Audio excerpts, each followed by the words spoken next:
Voice of south நேயர்களுக்கு வணக்கம். இந்த நேர்காணலில் நாம் சிந்திக்கிற போவர் வழக்கறிஞர் திரு இளங்கோவன் அவர்கள். வணக்கம் சார். வணக்கம்.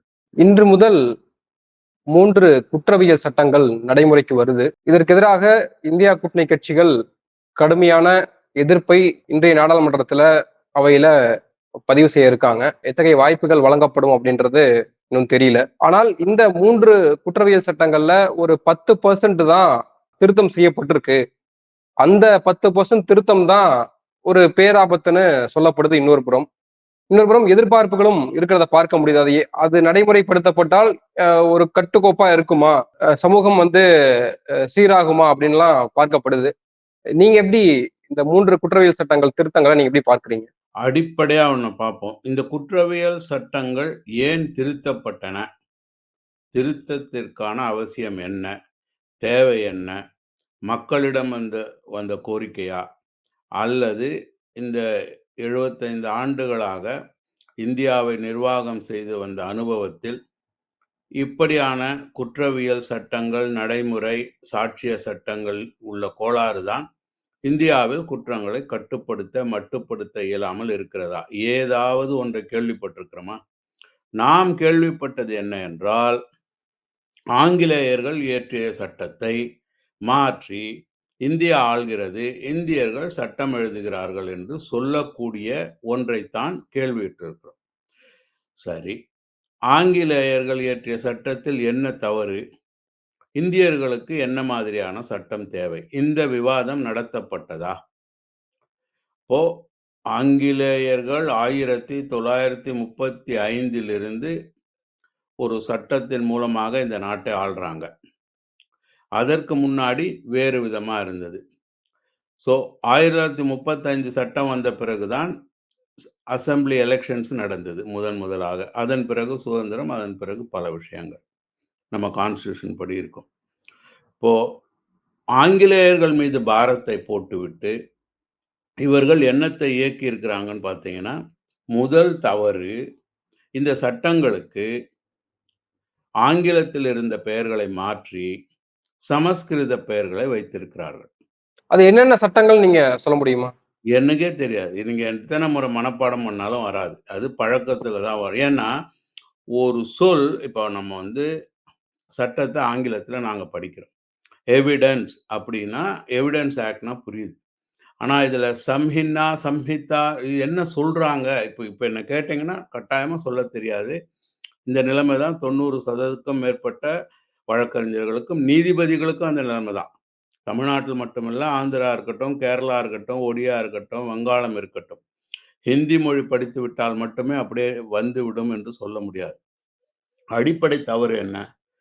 இந்தியர்களுக்காக இந்தியர்கள் சட்டம் எழுதுறாங்கன்னா, இந்திய மொழிகள்ல முதல்ல தலைப்பு வரணும். நான் என்ன சொல்றேன், உங்களுக்கு இந்தியன் எவிடன்ஸ் ஆக்ட் என்பது ஆங்கிலத்தில் இருக்கு, மாத்தணும்னு நினைச்சீங்கன்னா, இந்திய சாட்சிய சட்டம்னு சொல்ல நினைக்கிறீங்கன்னா, தமிழ்நாடு அதை இந்திய சாட்சிய சட்டம் என்று சொல்லிக் கொள்ளட்டும். ஆந்திரா அதற்குரிய மொழியில் சொல்லிக் கொள்ளட்டும். அப்படியாவது நீங்க கொண்டு வந்திருக்கலாம்ல.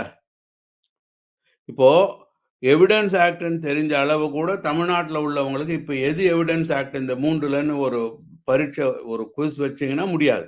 இன்னைக்கு தேதிக்கு இன்னைக்கு அமலுக்கு வருதுன்னு சொல்ற தேதியில. என்னென்ன செக்ஷன் எங்கெங்க இருக்குன்னு ஒரு வாட்ஸ்அப்ல வக்கீலுங்க உலவ விடுறாங்க, போறாங்க. That is entirely different.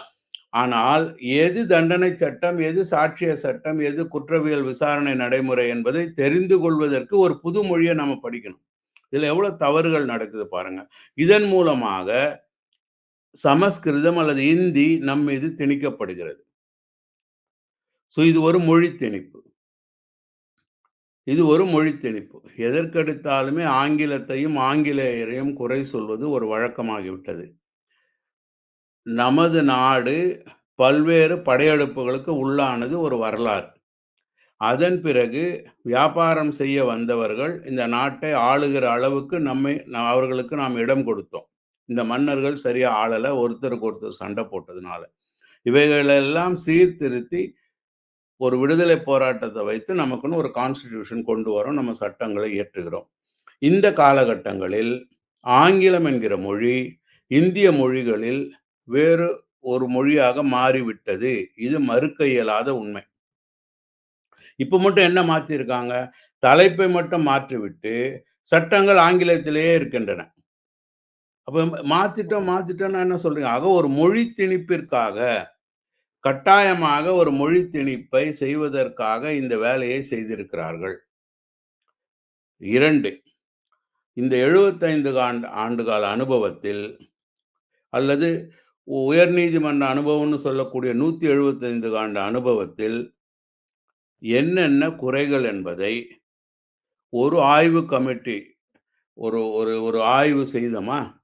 விவாதத்திற்கு விட்டோமா? ஏன் இத சொல்றேன்னு கேட்டீங்கன்னா, இது இந்த ஆட்சி மட்டுமல்ல, இந்தியாவில் இருக்கக்கூடிய ஆட்சி. அது சிதம்பரம் இருந்தபோதும் சரி, அதற்கு முன் காங்கிரஸ்ன்னு எடுத்தாலும் சரி, புதியதாக எந்த சட்டத்தை கொண்டு வந்தாலும், அது ஆங்கிலேயரின் சட்டத்தை விட மோசமான சட்டங்களாகத்தான் நாம் கொண்டு வந்திருக்கிறோம். மறந்து விடாதீர்கள். ம தடா, பொடா இதெல்லாம் நம்ம பார்த்திருக்கோம். அப்போ இந்த நாட்டை நிர்வாகம் செய்ய ஆங்கிலேயர்களுடைய சட்டம் அதிக ஜனநாயகத்தை கொடுக்கிறது. அதிக மனித உரிமையை கொடுக்கிறது. இந்தியர்களை இப்படித்தான் வைத்துக் கொள்ள வேண்டும், இப்படிதான் ஒடுக்க வேண்டும், இப்படிதான் அடக்க வேண்டும் என்று சொல்லக்கூடிய சட்டமாகத்தான் இந்தியர்கள் சட்டத்தை கொண்டு வந்து கொண்டிருக்கிறோம். அப்ப இதுல என்ன இந்த 10% திருத்தத்துல என்ன ஆபத்து இருக்குன்னு நினைக்கிறீங்க? பல அதாவது திருத்தம் என்பதே ஒரு பக்கம் வைங்க. முதல்ல மொழி. என்ன சட்டம் எங்க இருக்குன்றதுக்கான ஒன்று. 2வது ஒவ்வொரு பிரிவிலும் இவர்கள் கொண்டு வந்திருக்கிற மாற்றங்கள், ஜனநாயக மனித உரிமையை மீறக்கூடிய மாற்றங்கள். இப்போ உதாரணமா, இப்போ நீங்க செந்தில் பாலாஜி வழக்குல விவாதம் வந்தபோதே பார்த்தீங்க. சட்டப்படி 15 ஒரு ஒரு ஒருவர் போலீஸ் காவலில் 24 மணி நேரம் இருக்கலாம். அதன் பிறகு அவர் நீதிமன்ற காவலுக்கு வர வேண்டும். அதன் பிறகு அவர் விசாரணைக்கு தேவைப்படுகிறார் என்று போலீஸ் கருதினால், நீதிமன்ற அனுமதி பெற்று அவரை காவலில் எடுத்து விசாரிக்கலாம். அதற்கான காலம் என்பது முதல் 15 நாட்கள் மட்டுமே. அப்படி என்கிற சட்டத்தை பலவிதமாக மாற்றி, இப்பொழுது எப்பொழுது வேண்டுமானாலும் கஸ்டடி எடுக்கலாம் என்று தீர்ப்புகள் வந்தன. இப்போ இது போன்ற ஒரு விஷயங்களில் சரியான விவாதம் அவசியமாகிறது. ஏன்னா, ஒரு போலீஸ் 24 மணி நேரத்தில ஒரு குற்றவாளியிடம் விசாரணை நடத்த முடியவில்லை சரி. முதல் 15 நாட்களிலும் நடத்த முடியவில்லை என்றால், 90 நாட்கள் வரை எப்பொழுது வேண்டுமானாலும் விசாரிக்க அழைக்கலாம் அப்படின்னா, அந்த 90 நாட்களுக்கு அவர்களிடம் எந்த தகவலும் இல்லை. ஆனால் அந்த நபர் சிறையில் இருக்கிறார். அப்போ இதையெல்லாம் நம்மை போன்றவர்கள் அதாவது ஒரு ஒரு சட்டம் வருது என்றால் அதற்கு விவாதம் அவசியம். இந்த பிரிவை ஏன் மாற்றுகிறார்கள் என்கிற அவசியத்தை விவாதமே இல்லாமல் கொண்டு வந்திருக்கிறார்கள். ஆனா இது வரலாற்று சிறப்புமிக்க ஒரு மாற்றம்ன்றாங்க. இந்திய நாட்டுக்கும், இந்திய இறையாண்மைக்கும் எதிராக யாராவது தவறான கருத்துக்களை முன் வச்சா அவங்க வந்து எந்தவித முகாந்திரமும் இல்லாம கைது பண்ண முடியும். தூக்கிலிடுவதற்கும் வந்து அது வித்திடும் அப்படின்லாம் சொல்றாங்கல்ல. ஏன் இப்போ சமீபத்துல தமிழ்நாட்டுல நடந்த ஒரு தமாஷ் கூட ஒரு சட்டத்துல பாருங்க. கள்ளச்சாராயத்திற்கு இப்படி ஒரு இழப்பீடு கேட்புன்னா, கள்ளச்சாராயம் விக்கிறவங்ககிட்ட பணம் இருக்காது. எனவே அவனுக்கு ஆயுள் தண்டனை குடுக்கணும்னு சட்ட திருத்தம் கொண்டு வரோம்ன்னு சொல்றாங்க. ஆனால் அப்பொழுது கூட நல்ல சாராயம் விற்கிறதா அப்படிங்கிறதுக்கான ஒரு ஒரு விஷயம் இல்ல. கள்ளச்சாராயம்னு தான் பேரு. அப்ப சாராயம்னு ஒண்ணு விற்கப்படனா சாராயத்தையே நீங்க தடை பண்ணியிருக்கீங்க. கள்ள தடை பண்ணியிருக்கீங்க. இது எந்த விதத்தில் நியாயம்னு இப்ப கூட அசெம்பிளில இந்த சட்டத்தில் ஸோ நான் என்ன சொல்ல வரேன்னா, இதுல இதுல வந்து ஒரு கட்சி அல்லது ஒரு கொள்கைன்னு கிடையாது. இந்தியாவை நிர்வாகம் செய்பவர்கள் ஆங்கிலேயரை விரோதி மாதிரி காட்டி, ஆங்கிலேயர் காலத்தில் இருக்க மனித உரிமை சட்டங்களை மிகவும் மோசமான சட்டங்களாகத்தான் கொண்டு வந்து கொண்டிருக்கிறோம். அதுக்கு தான் நான் உதாரணம் சொன்னேன். தடாவ முயற்சி பண்ணோம். பொடாவ முயற்சி பண்ணோம். இப்போ விசாரணையின்றி ஒருவரை எவ்வளவு நாள் சிறையில் வைக்கலாம்? யுஏபிஏல பார்த்தீங்கன்னா, 180 நாட்கள் வரை வைத்துக் கொள்ளலாம். அப்போ ஒரு சட்டத்தால் 15 நாட்களுக்குள் விசாரணையை ஒருவரிடமிருந்து முடித்துவிட வேண்டும் என்றிருந்த போலீஸ் எஃபிஷியன்சி எங்க போச்சு? இப்போ அதிகம். இப்போ தகவல் சேகரிப்பு அதிகம். இப்போ இந்த ஒரு பிரைவசி என்பதே இல்லாத ஊராக நம்ம இந்தியா இருக்கு. எங்க வேணுனாலும் சிசிடிவி கேமரா வச்சுக்கலாம். காவல்துறைக்கு அதிக அதிக அதிகாரங்கள் கொடுக்கறது பிரைவசி இல்லாம போயிடுமா மக்களுக்கு? ஆமா, இப்போ எல்லா இடங்களிலும் சிசிடிவி கேமரா இருக்கு. நல்லா கவனிங்க. அப்படி இருந்தும் டாக்டர் சுப்பையா மர்டர் கேஸ்ல போலீஸ் சொதப்பி இருக்காங்க. என்ன சொல்லுவீங்க? இப்போ சட்டத்தின் மீது குறை சொல்லாதீர்கள். உங்களுடைய நிர்வாகம் சரியில்லை. உங்க நிர்வாகத்தை நீங்கள் சரி இப்போ டாக்டர் சுப்பையான்னு ஒருத்தர பில்ராத் ஹாஸ்பிட்டல், இப்போதைக்கு பில்ராத், அன்னைக்கு காளியப்பா ஹாஸ்பிட்டல் வாசல்ல வெட்டி கொன்னாங்க. மாலை 5லிருந்து 6 மணி வரை. அவங்க யார் கொன்னாங்க என்பதை சரியாக விசாரிக்கவில்லை என்று குற்றம் சாட்டப்பட்டு விசாரணை நீதிமன்றத்தால் தண்டிக்கப்பட்ட அனைவரும் இப்ப விடுதலை செய்யப்பட்டிருக்காங்க. அந்த தீர்ப்பை படிச்சு பார்த்தீங்கன்னா, சிசிடிவி கேமரா ஃபுட்டேஜே சரியா வாங்கல விசாரித்தவர்கள், போலீஸ். இப்போ சிசிடிவி இல்லாத காலத்திலேயே நீங்க குற்றங்கள கண்டுபிடிச்சிருக்கீங்க. ஆனால் சிசிடிவி இருந்தாலும் குற்றவாளி விடுதலையாகி போயிட்டு இருக்கான். மக்களுக்கு என்ன சொல்ல வரீங்கன்னு நான் கேட்கிறேன். குற்றவாளிகளை தண்டிக்க இயலாத தன்மை ஏன் என்பதுதான் விசாரணையில இருக்கணும். அது நிர்வாக ஊழலா? அல்லது நிர்வாகம் தப்பிக்க வைக்கிறதா? தனக்கு வேண்டப்பட்டவர்கள் சட்டத்தின் தவறான பாதையில் வரும்பொழுது, போலீஸ் நிர்வாகமோ, ஆட்சி அதிகார நிர்வாகமோ தப்பிக்க விடுகிறதா? அதற்கு சட்டத்தில குறை சொல்றீங்களா? அப்போ கடுமையான சட்டங்கள்னு போட்டு பாதிக்கப்படுபவர்கள் யார்? உமர் காலித் போன்ற பிஹெச்டி படித்த, சமூகத்தின் மீது அக்கறை கொண்ட ஒரு இளைஞன். 4 ஆண்டுகளாக சிறையில இருக்கிறாரு யுஏபிஏ சட்டத்தில. அதைப் பற்றி பேசுவதற்கு ஆட்கள் இல்ல. அப்போ சட்டங்களை கடுமையாக்குவதால் குற்றங்கள் குறையும் என்பதே தவறான ஒரு கருத்து. இப்போ நான் என்ன சொல்ல வரேன், இது சரியாகவே இருக்க வேண்டும் இல்ல அது பொதுவா பொது புத்தியில எல்லாருக்குமே அந்த எண்ணம் இருக்கும் இல்லையா? அதாவது சட்டங்கள் கடுமையாக்குனா குற்றங்கள் குறையும். குறிப்பா வந்து அதாவது பெண்கள் தொடர்பான விவகாரமா இருக்கட்டும், அல்லது கொலையா இருக்கட்டும், இந்த மாதிரியான விவகாரங்கள்ல சட்டங்கள் கடுமையாக்கணும்ன்றது வந்து பொது சமூகத்தினுடைய எதிர்பார்ப்பு தானே? அப்படிதான் நிர்பயா வழக்கு, நிர்பயா விஷயத்துக்கு பிறகு ஒரு சட்டத்த கொண்டு வந்தோம். அதன் பிறகு குற்றங்கள் கூடியிருக்கிறதா, குறைஞ்சிருக்கிறதா பாருங்க. குற்றங்கள் எந்த அளவுக்கு வருதுன்னா, முன்னாள் முதல்வர் எடியூரப்பா வரைக்கும் வருது. சப்ஜெக்ட் என்னன்னா, குற்றம் செய்தவர் தண்டிக்கப்பட வேண்டும் என்று நாம் நினைக்கிறோமா? நீங்களும் நானும் நினைக்கிறோமா? எனது அண்ணனோ, எனது தம்பியோ இருந்தாலும், சட்டத்திற்கு புறம்பாக அவர் நடந்து கொண்டார் என்பது எனக்கு தெரிய வந்தால், சட்டம் தன் கடமையை செய்கிறது. அதில் எந்த அளவிற்காக சட்ட ரீதியான பாதுகாப்பை மட்டும் என் தம்பிக்கோ, அண்ணனுக்கோ நான் வழங்கலாம் என்று நான் செயல்படுகிறேனா? அல்லது நிர்வாகத்தை வளைக்கிறேனா? இதுதான் நம்ம பார்க்க வேண்டிய விஷயம். அப்போ இப்படி எடுத்துக்கலாம். அப்ப வெள்ளைக்காரர்கள், ஆங்கிலேயர்கள் அவர்களுடைய ஜனநாயக புத்தியில இருந்து நமக்கு இந்த சட்டத்த குடுத்தாங்க. நமக்கு இது சரி வராது. முன்னோ நீதிபதி வைத்தியநாதன் சொன்ன மாரி நான் ஜட்ஜ் ஆயிட்டேன். இங்க நெறைய தப்பு நடக்குது. எனக்கு வந்து அரபு நாட்டு சட்டங்கள் மாரி இருக்கணும்.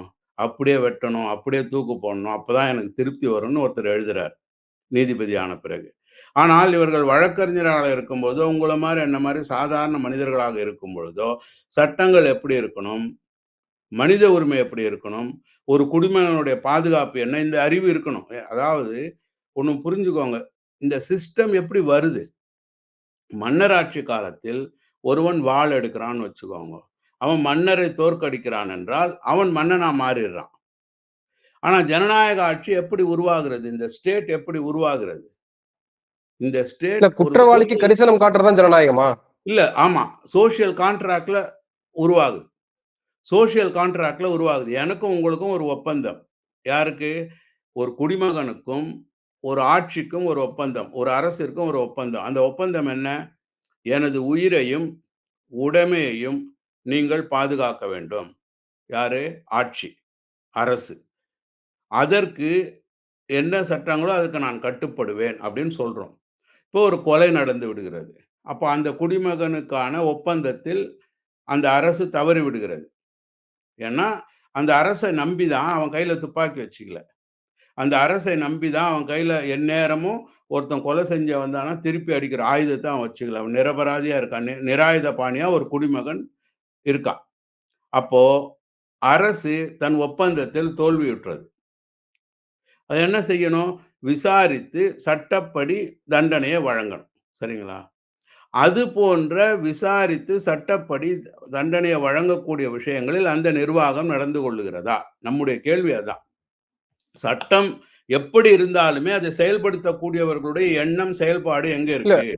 இதுல மக்கள் இல்ல. இப்ப குற்றவாளிக்கு தண்டனை அதிகபட்சமா குடுக்கணும். அப்போ இல்ல அவன் திருந்துவான் அப்படின்னு. குற்றவாளி என்பவனை எப்படி சொல்றீங்கன்றது தான் அடிப்படை கேள்வியே. என்ன என்ன இன்னைக்கு நான் சொல்றேனே, இப்ப உமர் காலித குற்றவாளின்னு சொல்லிட்டாங்க. 4 ஆண்டுகளாக ஏன் விசாரித்து தீர்ப்பு சொல்லல? நம்முடைய கேள்வி அங்க தானே வருது. குற்றம் இப்போ நான் ஒரு கொலைய கண் கண்ட சாட்சியா இருக்கிறேன்னு வச்சுக்கோங்க. குற்றவாளிய தண்டிக்கிறதுனா நானே தண்டிச்சுட்டு போவனே! எதுக்கு ஒரு போலீஸ், எதுக்கு ஒரு விசாரணை, எதுக்கு ஒரு நிர்வாகம்ன்னு நான் போய் புகார் குடுக்க வேண்டிய நான் பார்த்தது இப்படின்னு நான் ஏன் புகார் குடுக்கணும்? எனக்கு வாய்ப்பு இருந்தால் நானே கொன்னுட்டு போயிடலாம். ஒருத்தன கொலை பண்ணா நான் கொன்னுட்டேன். தட்ஸ் ஆல் அப்படின்னு போலாமே. அப்ப எல்லாமே சட்டத்தின்படி நடக்கணும் அப்படிங்கிறதுக்காக சட்டம், சாட்சியம், நடைமுறை நாம வச்சிருக்கோம். அதில் தவறு விடுபவர்கள் ஆட்சியாளர்களை தவிர மக்கள் இப்போ அதுக்கு தான் உதாரணம் latest doctor Subbaiah murder case. அந்த வழக்கை எந்த அளவுக்கு போலீஸ் சொதப்பி இருக்காங்க. எப்படி இதுக்கு குற்றவாளிகள் மீது நீங்க எப்படி தப்பு சொல்றீங்கன்னு நான் கேட்கிறேன். இருக்கிற சட்டம் இருக்கு, தண்டனைகள் இருக்கு, தூக்கு தண்டனை வரைக்கும் குடுக்கலாம்ன்னு இருக்கு. இதுக்கு மேல என்ன தேவைப்படுகிறது? இல்ல அப்படி பார்த்தா கே.என். நேருவினுடைய சகோதரர் அவருடைய கொலை வழக்கும் அப்படித்தானே இன்னும் அதுல ஒரு முடிவு எட்டப்படாம இருக்கு. ஆமா. அப்போ இது வந்து இப்ப என்னன்னா, சென்சிட்டிவிட்டி படி பார்த்தீங்கன்னா, ராமஜெயம், நேருவோட தம்பி, நமக்கு என்ன அப்படி இல்ல. ஒரு குடிமகனோடு ஒரு அரசு ஒப்பந்தம் போட்டிருக்கிறது. சோசியல் கான்ட்ராக்ட்ன்னு சொல்றோம். அப்ப அந்த உயிரையும், உடைமையும் பாதுகாக்க அரசு தவறி இருக்கிறது. அப்போ எப்படி தவறுனீங்க என்பதை மக்களுக்கு நீங்க எடுத்து சொல்லணும்ல. இந்த விசாரணையில் ஏன் எங்களால் கண்டுபிடிக்க இயலவில்லை என்றது 10 வருஷத்துக்கு மேல ஆச்சுல்ல. 2 விதமான பொலிட்டிக்கல் ரெஜிம் மாறி இருக்கு. யாராவது விளக்கியிருக்காங்களா? எல்லாத்துக்கும் ஒரே போலீஸ் தான். அப்போ வரக்கூடிய பொலிட்டிக்கல் லீடர்ஷிப் கூட நிர்வாகத்தை நம்ம வச்சிருக்கிற பார்வைப்படி சரி பண்றதுக்கு இல்லாம நிர்வாகம் நடக்குது இங்க. அது டிஎம்கேயா இருக்கட்டும், ஏடிஎம்கேயா இருக்கட்டும். ஆட்சிக்கு வந்த பிறகு அந்த நிர்வாகம் என்ன சொல்லுகிறோ அதத்தான் இந்த பொலிட்டிக்கல் லீடர்ஷிப்பும் கேட்குறாங்க. கள்ளச்சாராயமே அதுதானே! மரக்காணத்துல நடந்தது. அப்போ அதுக்குன்னு ஒரு டயக்னாஸ்டிக் ரிப்போர்ட் இருந்திருக்கணும்ல. சமூக ரீதியா, நிர்வாக ரீதியா எப்படி நடக்குதுன்னு சொல்லி. அதன்படி பொலிட்டிக்கல் நிர்வாகம் நடந்திருந்தால் கள்ளக்குறிச்சி சம்பவம் தவிர்க்கப்பட்டிருக்குமா இல்லையா? அப்ப என்னன்னா, நீங்க நிர்வாக ரீதியா பார்த்தீங்கன்னா, இங்க ஒரு பொலிட்டிக்கல் டொமைன் தனி, நிர்வாக டொமைன் தனி மாரி நடக்குது. அரசு எந்நேரமும் அரசியல் தான் பேசுது. திமுக, இல்ல அப்போ அப்போ அப்போ பாஜக இந்த 3 குற்றவியல் சட்டங்களை கொண்டு வந்ததுல என்ன உள்நோக்கம் இருக்குன்னு நினைக்கிறீங்க? என்ன உள்நோக்கம்னா, மக்களை ஒன்று மொழி திணிப்பு. மேலோட்டமான ஈஸியா புரிந்து கொள்ள வேண்டிய ஒரு விஷயம் மொழி திணிப்பு, மொழி திணிப்பு, மொழி திணிப்பு. அது உண்மை. அதற்கு அடுத்ததாக நிர்வாக ரீதியாக மக்களை எவ்வாறு அடக்கி ஆள்வது? அதாவது மனித உரிமைகளை குறைப்பது. அராஜகத்தன்மையை சட்டத்தில் கூட்டுவது. ஒரு இப்படி இப்படி சொல்லணும்னா, உங்களுக்கு எப்படி சொல்லணும்னா, ஒரு டைல்யூட்டட் தடா, பொடா சட்டம் மாரி கொண்டு வராங்க. ஸ்டெப் பை ஸ்டெப்பா. தடாவையோ, பொடாவையோ இந்திய நிர்வாகம் வேண்டுமென்று கேட்டது. பார்லிமென்ட் சட்டத்தை இயற்றது. மக்கள் கடுமையா எதிர்த்தாங்க. அவர்கள் திரும்ப பெற வேண்டிய கட்டாயம் ஏற்பட்டது நிர்வாகம். சரிங்களா? அதுல ஒரு நேர்மை இருந்தது. நேர்மை இருந்தது. எனக்கு இந்த சட்டம் வேணும் அப்படின்னு சொல்லக்கூடிய நேர்மையும், அது விவாதிக்கப்பட்டதும், அதன் பிறகு மக்களிடம் அது எப்படி தவறா பயன்படுத்தப்பட்டது என்பது தெரிந்தவுடன், இது மக்களை பாதிக்கிறதுன்னு சொல்லி பின்வாங்கினார்கள். ஆனா இதுல அப்படி இல்ல. இதுல என்ன நடக்குது இப்போ இப்போ உதாரணமா நம்ம என்ன செய்திருக்கணும் அப்படின்னா, இந்த இந்த 1 மாசம், 2 மாதம் எலக்ஷனுக்கு முன்னாடி தான் இது நடக்குது. எலக்ஷனுக்கு பின்னாடின்னு. மக்களுடைய கவனம் முழுக்க பார்த்தீங்கன்னா, விவாதத்துக்கே வரல. இப்போ இன்னொன்னு பாருங்க. வழக்கறிஞர்கள் இப்பதான் போராடத் தொடங்கியிருக்காங்க.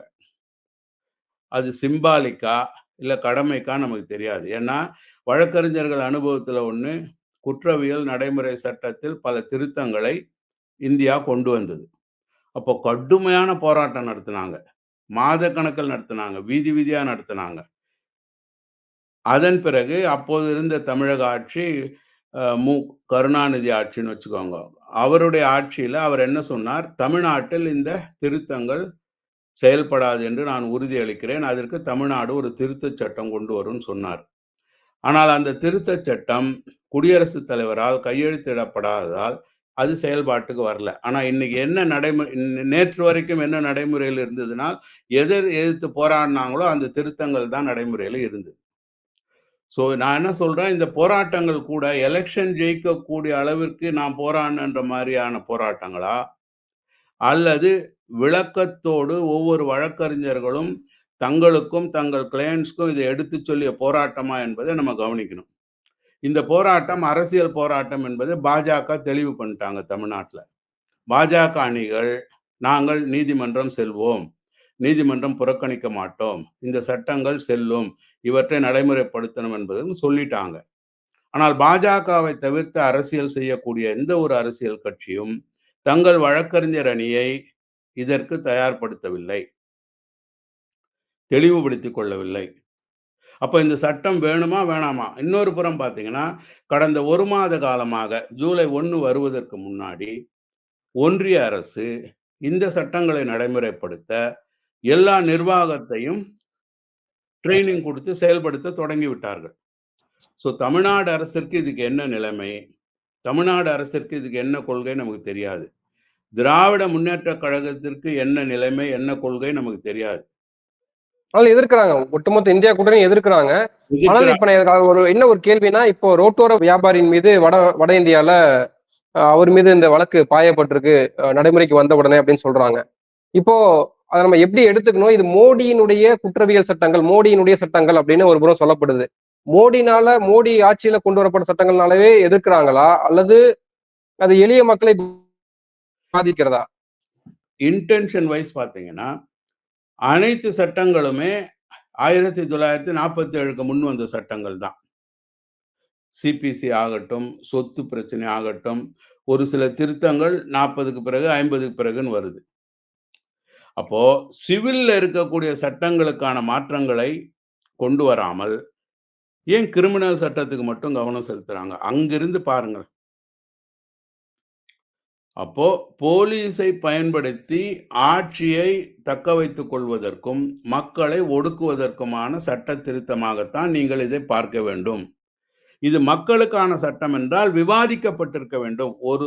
ஒரு திருத்தம் தேவைப்படுகிறது. போலீஸ் காவல் எடுக்க 15 நாட்களுக்கு மேலும் எடுத்துக்கொள்ளலாம். 30 நாள் வரை எடுக்கலாம். 45 நாள் வரை எடுக்கலாம் என்று சொல்லுகிறீர்கள் என்றால், அதற்கான காரணத்தை எங்களுக்கு நீங்க விளக்கணும்ல. ஏன் 15 நாள் காணாது? ஆனால் 15 நாட்களுக்கு மேலும் போலீஸ் காவல் எடுப்பது எப்படி மனித உரிமை மீறல் என்பதை நான் விளக்க முடியும். மக்களிடம் எடுத்துச் சொல்ல முடியும். இதுல என்ன தவறு நடக்கும்? எப்படி பொய்யான குற்றச்சாட்டு எப்படி முடக்குவார்கள் அப்படின்னு சொல்லி. இது வந்துங்க குற்றம் செய்தவர்களுக்கு மட்டும் நம்ம இல்ல. குற்றம் செய்தவர்களை மட்டும் தான் விசாரிக்கிறார்கள் என்று அல்ல. எவ்வளவு பொய் வழக்கு போடுறாங்கன்னு நம்ம பார்த்திருக்கிறோம். எவ்வளவு தகவல்களை குடுக்குறாங்கன்னு நம்ம பார்த்திருக்கிறோம். அதாவது போலீஸ் குடுக்குற தகவல்கள் தான் செய்தியா வருது. ஒரு குற்றவியல் விசாரணை நடைபெறும் பொழுது, ஒரு நபர் சந்தேகத்துக்குரிய நபராகத்தான் இருக்கிறார். ஆனால் அதற்குள்ளாகவே இந்தியாவை பொறுத்தமட்டில் தொலைக்காட்சிகள் ஆகட்டும், பத்திரிகைகள் ஆகட்டும் அவருடைய படம் போட்டுருவாங்க. அவங்க குடும்பத்துடைய படம் போட்டுருவாங்க. எஃப்ஐஆர்ல அதாவது முதல் தகவல் அறிக்கையிலயோ அல்லது போலீஸ் விசாரணையிலோ இருக்கிற தகவல்களை இதுதான் உண்மை மாரி பரப்பிடுவாங்க. ஆனா சட்டம் என்ன சொல்லுதுன்னா, ஒரு முதல் தகவல் அறிக்கை என்பது முழுமையான குற்றப்பத்திரிகை அல்லன்னு சொல்லுது. விசாரணை நடக்கும் பொழுது அது பொய் எனவும் நிரூபிக்கப்படலாம். அந்த முதல் தகவல் அறிக்கை பொய் எனவும் நிரூபிக்கப்படலாம்னு சொல்லுது. அப்ப இறுதி அறிக்கை வரும் வரை கூட நாம் பொறுமை காப்பதில்லை. நமக்கு ஒரு தனிநபருக்குரிய மரியாதை என்பது நாமளே வச்சுக்கிறதில்ல. இந்தியாவ பொறுத்தமட்டும் ஒரு தனிநபருக்கான மரியாதைய நாமே குடுப்பதில்ல. அவருக்குன்னு ஒரு ஒரு மரியாதை இருக்கிறது அப்படின்றத நம்ம குடுக்கறதில்ல. அதனால நீங்க பாருங்க, ராத்திரி 10 மணி ஆச்சுன்னா, ஒவ்வொரு தொலைக்காட்சியிலும் குற்றம் நடந்தது என்னன்னு சொல்றாங்க. ஆனா, இதுல எத்தனை குற்றங்களில் உண்மை நிரூபிக்கப்பட்டிருக்கிறது விசாரணைக்கு பிறகு? அப்போ எவ்வளவு அவதூறு வருது? உதாரணமா இப்போ ஒரு ஒரு வழக்கு சொல்றேன். ஒரு வழக்கறிஞர் பர்த்டே பார்ட்டி நடத்துறார். அவர் பாஜகவை சேர்ந்தவர் தான். அவர் குற்றவியல் வழக்கு நடத்துறவரு. அவர் பெரிய பெரிய விளம்பரமான குற்றவாளிகளுக்கெல்லாம் குற்றம் சாட்டப்பட்டவங்கலாம் வழக்கு நடத்துறாரு. அவங்கலாம் பார்ட்டிக்கு வந்திருக்காங்க. திரும்ப போறாங்க. அதுல ஒருத்தர போலீஸ் தேடி புடிக்கிறாங்க. அவர் ஓடுறாரு. துப்பாக்கியால சுட்டாங்கன்னு செய்தி வருது. இப்ப அந்த எஃப்ஐஆர்ல ஒரு தகவல் குடுக்குறாங்க. அந்த வழக்கறிஞர் பர்த்டே பார்ட்டிக்கு வந்தோம். உங்கள நோக்கி நான் சுட்ட துப்பாக்கி வந்து அந்த வழக்கறிஞர் தான் எனக்கு குடுத்தாரு. அப்படின்னு ஒரு வரி வருது. இப்போ அந்த ஒரு வரியே அந்த வழக்கறிஞரை சிறை வைக்க போதுமானதாக மாறிவிட்டது. ஆனால் இந்த சொன்னதுல எந்த அளவு உண்மை, ஏது என்பது விசாரணையில் தான் தெரிய வரும். இல்லையா? அப்போ ஆனால் தொலைக்காட்சி பாருங்க, எத்தன வீடியோ வந்துடுச்சு. அவர் துப்பாக்கி வச்சிருந்தாரு, ரவுடிக்கு குடுத்தாரு, ஒரு சம்பவம் பண்றதுக்கு குடுத்தாருன்னு வந்தாச்சு. ஸோ இது ஒட்டுமொத்தமா இப்ப இந்த ஒரு நபர், அவர் பாஜகவை சேர்ந்தவரா கூட நமக்கு அது முக்கியம் கிடையாது. இப்ப அந்த வழக்கறிஞர் தன்னை எப்படி நிரபராதின்னு நிரூபிக்க முடியும்? இந்த வழக்கு நாளைக்கு அக்யூட்டல்ல முடியுது. இல்ல சார்ஜ் ஷீட்டே மிஸ்டேக் ஆஃப் ஃபேக்ட்ன்னு குளோஸ் ஆகுதுன்னா, இந்த டேமேஜ் நடந்தது நடந்தது தான அந்த வழக்கறிஞருக்கு. ஸோ இதத்தான் நாம சொல்றோம். இப்படிப்பட்ட உரிமைகளை வழங்கக்கூடிய மாதிரியெல்லாம் சட்டங்கள் மாறவில்லை. இருப்பதை இன்னமும் மண் போட்டு மூடப்படுமாறு தான் இந்த திருத்தங்களை கொண்டு வந்திருக்கிறார்கள். இவைகள் தேவை. நான் என்ன சொல்றேன், நிர்வாகத்திற்கு இது அவசியம் என்றால், காரணங்களை அடுக்கணுமா இல்லையா மக்கள் மத்தியில? ஏன் 50 ஆண்டுகளாக, 75 ஆண்டுகளாக, 150 ஆண்டுகளாக வைத்திருந்த சட்டம் இன்று மாற்றப்படுகிறது? அது இன்னும் கடுமையாக்கப்படுகிறதுன்னு சொல்லுங்க. இல்ல குற்றம் கொடுப்பதை விட நீதியை நிலைநாட்டணும் அப்படின்றதுதான் பிஜேபி இந்த சட்டங்களை கொண்டு வரும்போது அவங்க சொன்ன விஷயமா இருந்தது. இப்ப அதானே பார்க்க வேண்டியதா இருக்கு. எந்த நீதின்னு இருக்கு இல்லைங்களா? குடிமை நீதின்னு இருக்கு, மனு நீதின்னு இருக்கு. கான்ஸ்டிடியூஷனல் நீதின்னு இருக்கு, மனு நீதின்னு இருக்கு. அராஜக நீதின்னு இருக்கு, ஜனநாயக நீதின்னு இருக்கு. இப்போ பல்வேறு விதமா இருக்கு. நம்ம அதுதான் சொல்ல வரோம் இப்போ. ஒருவர் ஒருவர் குற்றம் இழைத்து விட்ட காரணத்தினால் அப்படின்னு சொன்ன உடனே, அவங்க குடும்பம் முதல் கொண்டு பப்ளிசிட் பண்ணி அந்த ஒரு ஹாண்ட் பண்ற மாரியான ஒரு ஒரு பத்திரிகைய வச்சிருக்கோம். ஒரு ஜனநாயகத்த வச்சிருக்கோம். அத கட்டுப்படுத்துற மாரி சட்டங்கள் வரலையே! நாங்கள் இப்போ நிர்வாகம் எவன் தவறு செய்தானோ அந்த நபரை நோக்கி போகிறது என்றால், அதை ஏன் பப்ளிசிட்டி பண்ணிட்டு இருக்கீங்கன்னு நான் கேட்கிறேன்.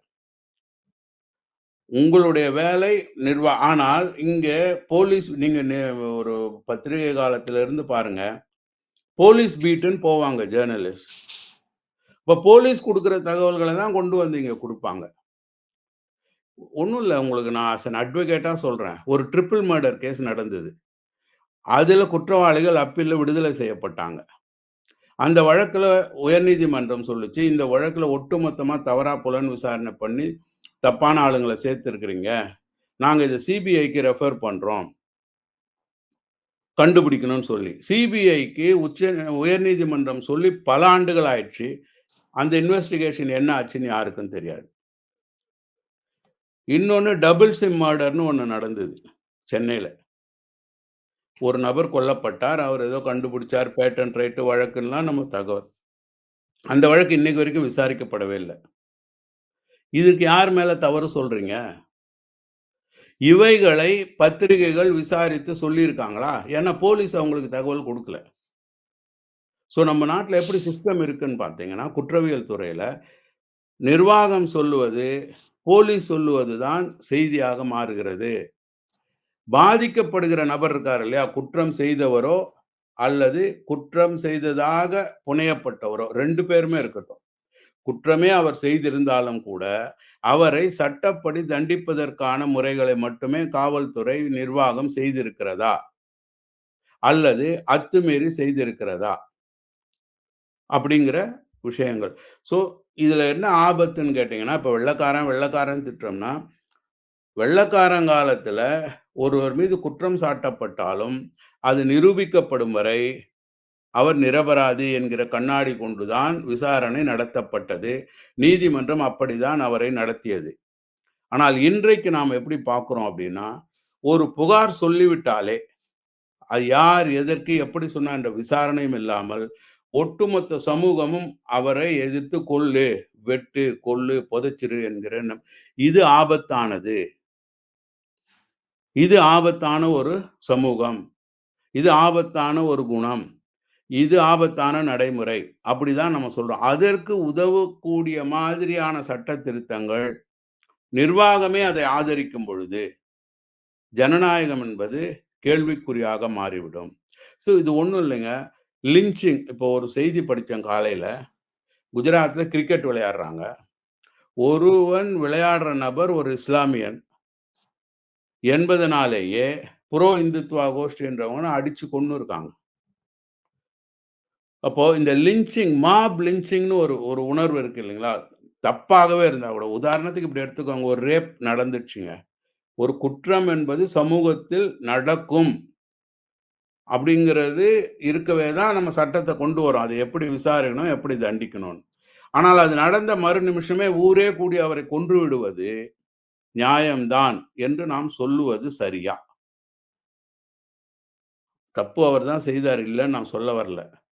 4, 5 பேர் பார்க்கவும் ஆனால் அங்கேயே அவரை அடித்து கொல்லுவது சட்டம், தர்மம், நியாயமா? அப்படிதான் நியாயம் என்று சொல்லக்கூடிய ஒரு உணர்வை இப்பொழுது சட்டமே கொண்டு வருவது, நிர்வாகமே கொண்டு வருவது ஆபத்தான ஒரு விஷயம் நான் சொல்றேன். இது ஜனநாயகம் அல்ல. இது சட்ட ரீதியான ஆட்சிக்கு ஜனநாயகம் என்னன்னா ரூல் ஆஃப் லா. சட்டம் தெளிவா நமக்கு தெரிந்த பிறகு அதுதான் நடைமுறையில் இருக்கும் என்பதுக்கு ஒருத்தன் பாதுகாப்பா இருக்க முடியும். சட்டப்படி நான் இருக்கணும்னு சொல்லிட்டு. ஆனால் அந்த சட்டம் இப்பொழுது இருக்கும் பொழுதும் தவறாக பயன்படுத்தப்படுகிறது. அது காணாது என்று இன்னமும் அத ஒரு இறுக்கமான சட்டமாகவும் மாற்றுகிறார்கள். மாற்றுவது கூட பிரச்சனை இல்லை, விவாதிக்காமலே என்பதுதான் என்னுடைய விமர்சனம். விவாதிக்கப்பட வேண்டும். இப்போ நம்ம ஒரு விஷயத்த செக்ஷன் 302 அல்லது அதுக்கான விசாரணை ஏன் மாறி இருக்கு அப்படிங்கிற நியாயத்தை நம்ம எடுத்து சொல்லலாம்ல மக்களுக்கு. விவாதிக்கவே படலையே. விவாதிக்கப்படவே இல்லை. ஓகே. நாம உட்கார்ந்து இப்போ ஒரு பாராளுமன்றத்தில் விவாதம் கேட்பது நியாயம். அதற்கு இந்த அரசு அனுமதித்திருக்க வேண்டும். இப்போ அடுத்த கட்டமாக இவ்வளவு இப்போ போராடுகிற வழக்கறிஞர்கள் கூட நீங்கள் கேட்கிற கேள்விகளை மக்களிடம் எடுத்துச் சொல்லுவது மாதிரி அந்த போராட்டம் இருக்கணும். ஆவின் கேட் முன்னாடி வந்தோம். 1/2 மணி நேரம் லஞ்ச் டைம், கோர்ட் டைம்ல போராடிட்டு போயிட்டோம்னு இருக்கக்கூடாது. அடுத்தது பாரதிய ஜனதா கட்சியுடைய வழக்கறிஞர் சங்கம் இதை ஒரு அரசியலாக எடுத்துக்கொண்டு நீதிமன்றத்தை 2ஆக பிளக்கிற தன்மைக்கு போயிட்டாங்க. வழக்கறிஞர்கள் போராட்டத்திற்கு ஆதரவு இல்லை, புறக்கணிக்க மாட்டோம், கோர்ட்டுக்கு போவோம்னு சொல்லி. அப்போ பாரதிய ஜனதா கட்சியை அரசியல் தளத்தில் மட்டும் எதிர்க்கக்கூடிய கட்சிகள் இது போன்று நிர்வாக அரசியலில் என்ன செய்ய போகிறார்கள்? திராவிட முன்னேற்ற கழக அரசு என்ன செய்ய போகிறது? ஏன்னா இன்றிலிருந்து ரூல் ஆஃப் லா படி தமிழ்நாடு அரசுடைய போலீஸ் இந்த சட்டத்தை பயன்படுத்தித்தான் ஆக வேண்டும். இன்னைக்கு ஒரு மர்டர் நடந்தா இன்னைக்கு இருக்கிற சட்டப்படி தான் அவங்க கைது பண்ணணும். அப்போ அவங்க நிலைப்பாடு என்ன? அப்போ உங்கள மாரி என்ன மாரி அரசியல் அல்லாதவர்கள் மட்டுமே போராடக்கூடிய தன்மை தான் வரப்போகிறதா? ஆட்சியில் உள்ளவங்க எல்லாம் ஒரு தரப்பு இருக்கிறாங்களா என்பதே இன்னும் தெளிவாகல. ஓகே. அப்போ இனிமே தான் தெரியும். அந்தந்த கட்சியினுடைய வழக்கறிஞர் அணியும் இதை விவாதித்து சரி தவறை அவங்களுக்கு சொல்லணும்னு நான் சொல்ல வர்றேன். இதுதான் ஜனநாயகம். ஓகே. இல்லைன்னா இன்னையிலிருந்து செயல்பட்டு கொண்டு இருக்கிறது. நம்ம என்ன பேசியும் வீண் தான். ஓகே. ஏன்னா ஒரு ஐஏஎஸ் ஆபீசரோ, ஒரு டிஜிபியோ, ஒரு கலெக்டரோ அதை மீறி நடக்க முடியாது. They are governed by law. நாமும் தான். ஆனா நம்ம ஜனநாயகத்துல அதை விமர்சிக்கக்கூடிய, எதிர்த்து போராடக்கூடிய உரிமை பெற்றிருப்பதால் அதை விமர்சிக்கிறோம், போராட்டத்தை பத்தி பேசுறோம். ஆனால் நிர்வாகிகள் அப்படி செய்ய முடியாதுல்ல. எனவே பொலிட்டிக்கல் ஆர்கனைசேஷன்ஸ் இதுக்கு ஒரு ஸ்டாண்ட் எடுக்கணும்னு நான் சொல்றேன். இதை தெளிவா ஓகே. மக்களுக்கு கொண்டு போக வேண்டிய கடமை அவங்களுக்கு இருக்குன்னு சொல்றேன். அப்படி செய்யாவிட்டால், எல்லோரும் மறைமுகமாக இதை ஆதரிக்கிறவர்களாக மாறிவிட்டார்கள். அப்படிதான் நம்ம எடுத்துக்கணும். வரக்கூடியதை அனுபவிக்கும்போது தான் ஓகே. மக்களுக்கு கஷ்டம் தெரியும். Okay sir. நன்றி. பொறுத்திருந்து பார்ப்போம். அரசியல் கட்சிகள் என்ன செய்றாங்க அப்படின்றத. உங்க நேரத்துக்கு மிக்க நன்றி. நன்றி.